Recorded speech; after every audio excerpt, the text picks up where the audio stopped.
C'est le vétérinaire de l'avenue Maginot qui m'envoie chez vous. Oui. J'ai un petit animal blessé dans la voiture, j'ai un écureuil. Ouais. J'ai vu se faire taper par une voiture, il a mis sous antibiotiques.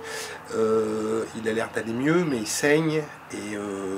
Saigné ? Ouais, un petit peu. Le plus souvent, les animaux sont apportés au refuge par des personnes connaissant déjà l'association Sauve qui Plume. D'autres viennent ici sur les conseils de vétérinaires. Je vais le garder en observation. D'accord.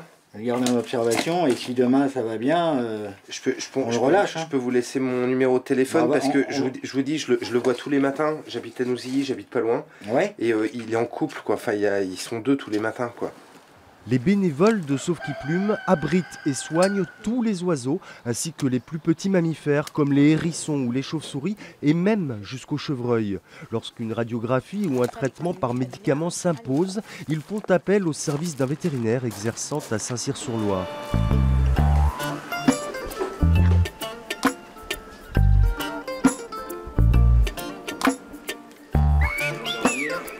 Je suis en train de l'anesthésier. Donc là, il respire un gaz mélangé avec de l'oxygène. Et donc dans 2-3 minutes, il va s'endormir complètement.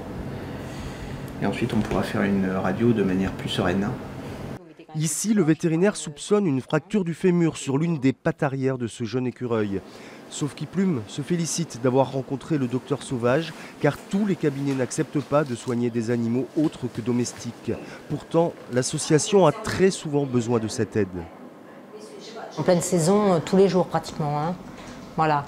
Et puis en plus, les gens qui sont de Tours, qui n'ont pas de véhicule, transfèrent l'animal ici et le cabinet Sauvage accepte de les prendre en attendant que nous, on puisse les réceptionner. Avec un traitement anti-inflammatoire, il va être en soins de réadaptation donc, chez monsieur et madame Sionneau. Et puis on va suivre un petit peu, voir comment il arrive à se débrouiller, s'il arrive à grimper, à manger. Et puis je pense que si tout fonctionne bien, vous allez le retaper et le relâcher assez rapidement. Oui.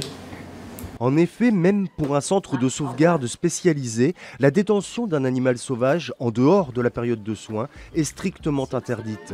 À Sauve qui Plume, on cherche donc avant tout à éviter l'imprégnation, c'est-à-dire l'habitude d'un contact avec les humains.